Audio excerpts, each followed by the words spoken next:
A Consciência, Dr. Norberto Kepp.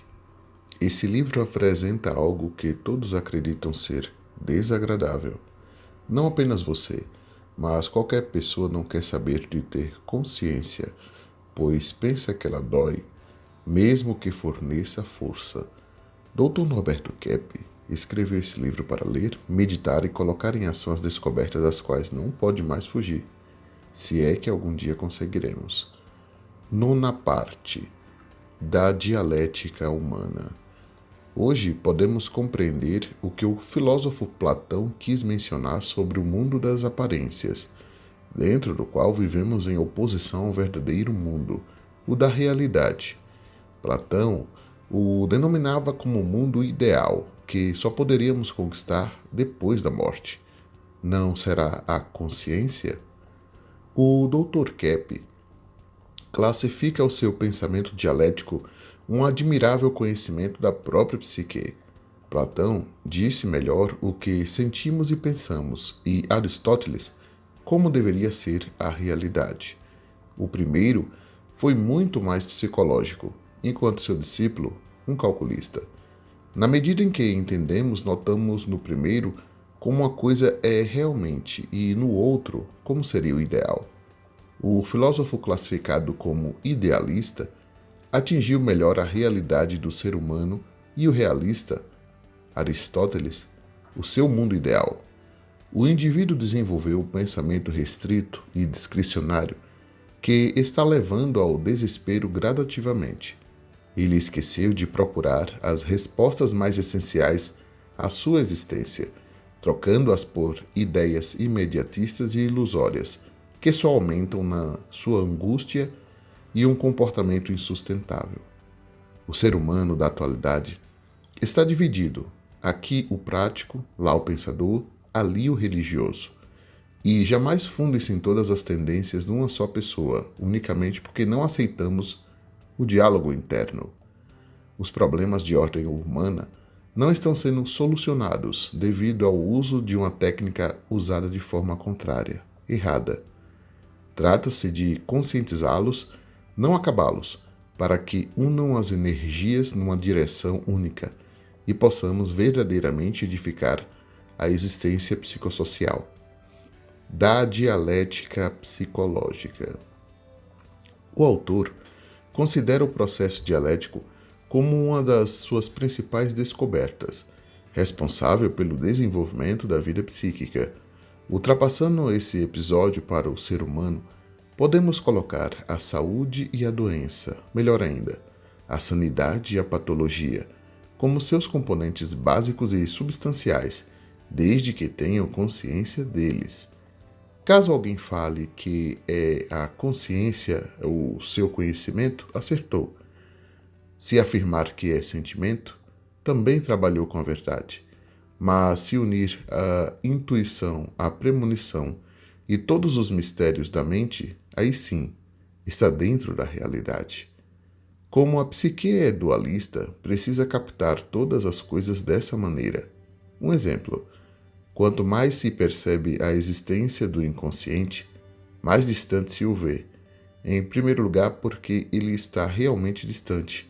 Depois, devido à sua necessidade de autopreservação. Por outro enfoque, somente o desejo inconsciente é que vale, pois, quando for consciente, não realizará. O indivíduo é totalmente autônomo, contudo prefere a dependência. É livre, mas deseja ser escravo. Ele é como um planeta que possui sua própria força gravitacional e eletromagnética, com sua rota, tempo de existência definido, mas não os aceita. Ele faz um imenso esforço para eliminar tudo isso. O princípio dialético explica melhor do que ninguém a realidade. Exemplo: o homem vive atrás do dinheiro, sexo e alimento, porém não os aproveita quando os tem, tornando realidade a razão de não usufruir o que mais procura. Ser consciente é estar em contato com a incerteza, é notar que não se sabe nada, é confessar que a verdade está sempre aquém de onde a pusermos. O sofista, o engano, a falácia, na formação do pensamento é de caráter mais emocional e não intelectual, como parece à primeira vista. O ser humano construtivo consegue sê-lo em qualquer condição, no trabalho profissional, na família, na sociedade. Por isso, é o tipo de personalidade responsável pela realização humana e em todo o campo. Algum fenômeno qualquer apenas pode ser investigado na medida em que é posto em referência ao oposto. Na área da física, tal fato é fácil, mas o psíquico reveste-se de maior complexidade em virtude da interferência entre o real e o imaginário.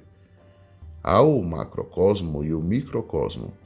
Gravitação e eletromagnetismo são forças essenciais do universo, matéria e energia, espaço e tempo e etc. No ser humano, sentimento e intelecto, vida e morte, matéria e psiquismo e etc.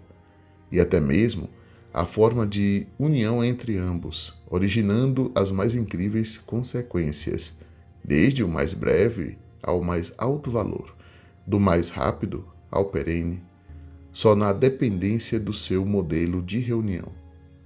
Um outro exemplo. Dois elementos transitórios criam um terceiro assim. Um falacioso e outro perene chegam a um novo resultado, como dois eternos a um novo permanente. Não é possível qualquer entendimento da realidade caso não se perceba o dualismo psicológico. Quando se glorifica o indivíduo tido como herói, está se tentando fugir da verdade pela substituição do real pelo imaginário. Toda pergunta tem duas respostas. Se alguém fala que só ama ou odeia, está mentindo, pois quem ama, odeia. Quem odeia, ama também. O planeta seria algo pulsatório se a matéria fosse constituída por ondas e a luz, paradoxalmente, organizada por partículas. Esses fenômenos da física, explicados por Heisenberg e Bohr, apoiam as descobertas da trilogia analítica no campo psíquico, na medida em que demonstram os elementos opositores existentes na base de toda a ação. Se o cientista realiza duas experiências com instrumentos diferentes, e uma delas parece revelar que a luz é feita por partículas, ao passo que a outra sugere ser feita de ondas, deve aceitar ambos os resultados, encarando-os como complementares e não contraditórios. Os dois são fundamentais para descrever a realidade. Do dualismo psicofísico. No momento em que o Dr. Kepp tece uma comparação entre a ciência psicanalítica atual com as descobertas físicas de Einstein ou com o pensamento de Hegel ou Kant, quando ele se depara com semelhantes ideias de Platão em oposição ao Aristóteles, demonstra a necessidade da existência de uma eterna dualidade, promotora da vida. Aristóteles coloca todo o princípio também em dois elementos, matéria e forma, potência e ato, substância e acidente.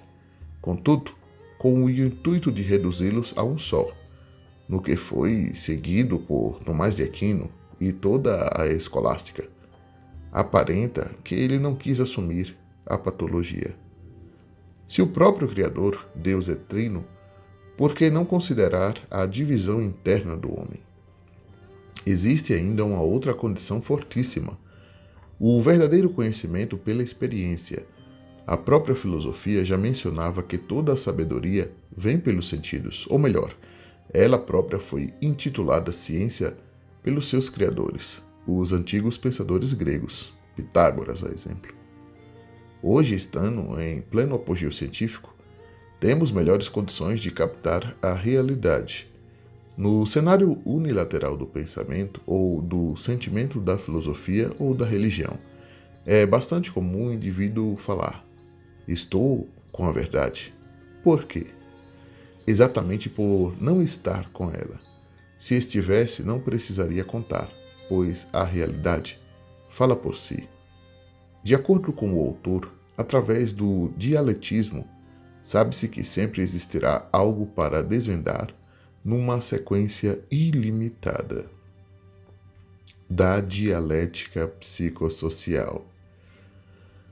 O Dr. Kepp menciona que é cada vez mais intensa sua convicção sobre a não existência de um desenvolvimento gradual de evolução, essencialmente, iniciando em fatores genéticos, como o tempo. Charles Darwin torna-se cada vez mais esquecido, enquanto Freud mais lembrado. Caso fosse assim, teríamos de cruzar os braços e aguardar apenas a ação da natureza. Ele acredita, contrariamente, que a civilização escolhe a posição de acordo com as vantagens que imagina retirar dela, exatamente como age o indivíduo em relação ao seu comportamento esquizoparanoide, maníaco, depressivo. Averiguando-se os regimes políticos, a Atenas antiga regia-se pela democracia. Em seguida, caiu em autocracias. Na atualidade, diversos países que foram livres fecham-se em pesadas ditaduras. Outros eliminaram seus ditadores e usufruem de total liberdade. O regime político-econômico de uma nação tem muito a ver com o desejo do povo de enxergar ou não a realidade. Via de regra, os primitivos optam sempre por um tipo monárquico militar. Todo império adveio depois de um regime militar se apossou da direção de um país, pois geralmente o general se torna um imperador. Exemplo, Napoleão, Shah da Pérsia, entre outros. Dentro do qual, o indivíduo altamente sociopatológico assume toda a responsabilidade pelo destino da nação. Após observar todo o prejuízo que vem sofrendo, a população se revolta, podendo reconstruir como se fosse uma tomada da Bastilha, onde a população da França invadiu a prisão real, libertando presos, tomou armas para lutar contra os guardas do rei. Contudo, conservando grande saudade do período anterior de pseudo-inconsciência. É justamente por esse fator que a sociedade procura arrojadamente os indivíduos geniais, aqueles que podem trazer-lhes valiosos elementos para suavizar a ansiedade. Porém, persegue-os enquanto são vivos, pois eles formam a consciência de suas falhas. O trabalho dos grandes talentos, gênios e místicos é um só: impor a verdade, lutar para a realidade e denunciar a mentira. Em seguida, há um quesito relacionado à dependência da verdade, pois crer que pode levar ao país a pensar ou fazer o que ele deseja, mas está totalmente enganado. A voz do povo é a da realidade, algo que existe e age por si, independente do desejo dos particulares. Habitua-se confundir dominar com reprimir. Dessa maneira, imagina-se que, não enxergando uma intenção, um impulso, uma tendência, eles estejam dominados. A existência da verdade independe de nossa vontade, mas, para captá-la, precisamos usar a própria decisão. A própria filosofia antiga já mencionava que o ser humano procura espontaneamente saber a verdade. O Dr. Kepp menciona: não apenas procura a verdade, contudo ele possui a verdade em seu interior, e o seu cuidado deveria ser no sentido de não fugir dela. A desordem psíquica provém de uma rejeição que o indivíduo faz à verdade, à bondade e ao belo, que observa em seu íntimo. O autor crê que não há evolução, pois na vida psíquica tudo é inteiro por si. Somente a nossa vontade é condição de sua redução pela rejeição à percepção. O indivíduo que declara que não sabe de onde veio e para onde vai, está desejando dizer que não pretende conhecer a reverida realidade, ou ainda, que desejaria que ela fosse como ele imagina.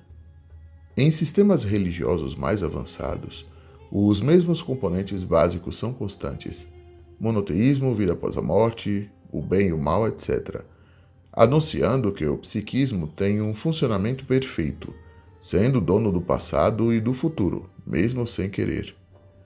As imagens que representam as duas principais forças opostas de toda a civilização, o Manda, o anjo, o demônio, sintetizam toda a batalha que o homem empreendeu no sentido de participar ou de eliminar a consciência.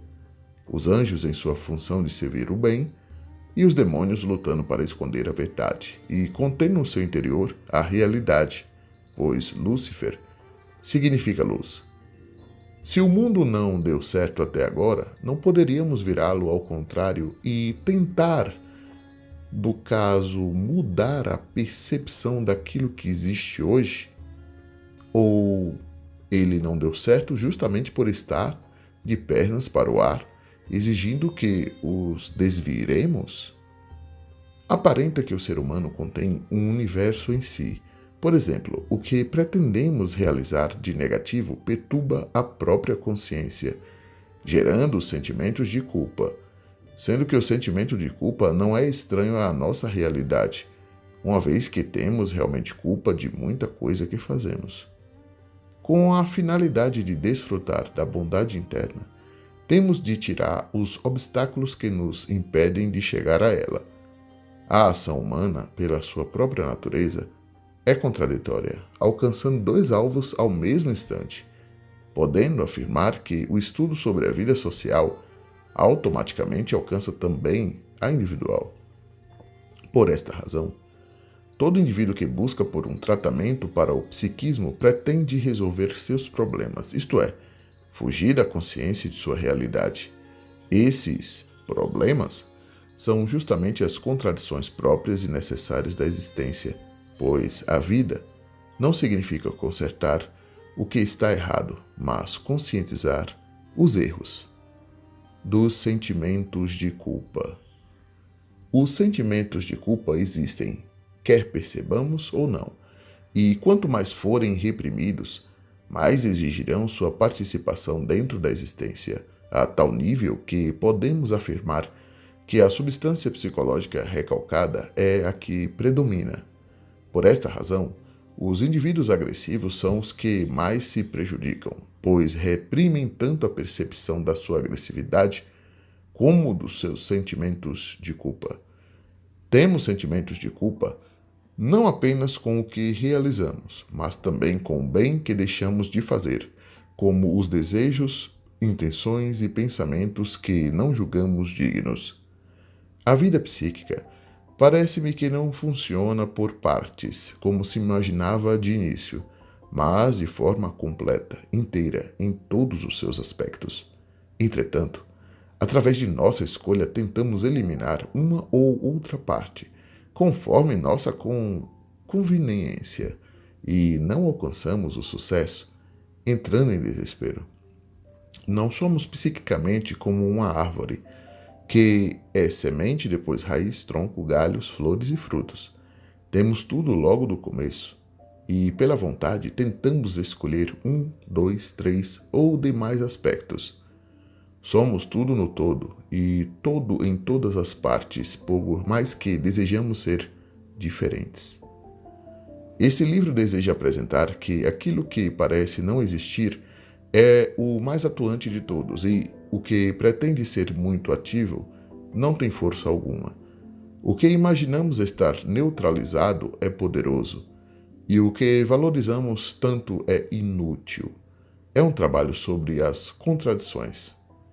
Exemplificando, é muito comum um indivíduo paranoide, agressivo, que não tem sentimentos de culpa, pelo contrário, os tem tantos que procuram reprimi-los inteiramente, paralisando sua conduta.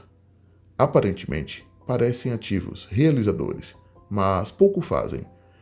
E os indivíduos mais depressivos simplesmente procuram reprimir-se inteiramente, construindo suas experiências no ato de agressão, isto é, não trabalhando, procurando só a dependência, não assumindo as responsabilidades e etc. Ter como consciência de tudo em nosso interior. Entretanto, vemos como castigo enxergar o que, até por intuição, já sabíamos. A palavra foi criada para tentar explicar nossas inconsistências, para ser usada de pretexto no sentido de ocultar a realidade e aliviar a frustração diante dos erros que cometemos.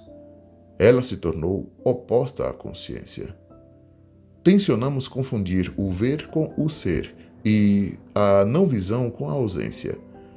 Aqui está o ponto principal da luta humana contra o próprio desenvolvimento psicossocial. Isso explica o grande contingente de analfabetos ainda no mundo, cerca de 20% da população, dados da ONU de 2016. O livro sagrado menciona que, pelo conhecimento, o pecado entrou no mundo. É até um incentivo para se viver na pureza e ingenuidade infantil. Nada mais significa do que a tentativa de permanecer na doce alienação. A ideia que temos sobre o pecado é a percepção dos próprios desejos, sentimentos e intenções. Os meios primitivos tradicionais foram criados com o intuito de escondê-los em definitivo.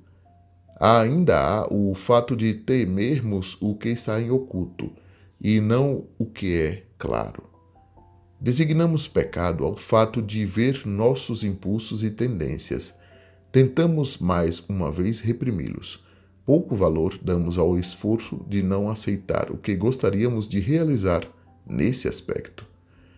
O inconsciente existe na verdade e essencialmente na imaginação, pois a ideia dos adeptos de Freud de que a consciência nada mais seria do que lampejos instantâneos dessa estrutura, poderosa no tempo e espaço, vem sendo destruída diante das evidências. Não é negado algo que ele deixa de existir. Nunca seremos felizes se não sentirmos o sentimento de culpa. Eles não foram criados para os animais. O inconsciente, como tem sido interpretado, vem servindo de subterfúgio para o homem acobertar todos os movimentos de sua vontade. Um outro exemplo. O indivíduo que planeja um crime compra a arma, leva para casa, num determinado dia usa contra um familiar. Invariavelmente, a tendência de procurar respaldo no fator da inconsciência para não sofrer a falta criminosa. Desta maneira, ele pensa que não o é. O sentimento de culpa existe e, percebendo ou não, e senti-lo, ele é visto como um sofrimento inenarrável. Outra vez, recorremos às mentiras da ciência para tentar nos convencer de que não somos culpados dos males que realizamos. É impossível permanecer assim, unicamente porque constitui uma aberração e a própria existência não a admite para sempre. Todo erro forma um corpo estranho, que tende a ser expelido na primeira oportunidade, e os enganos não têm vida longa. A real causa da tristeza deveria ser unicamente a permanência no engano, pois não existe algo mais desagradável do que saber exatamente o que fazer e não o realizar.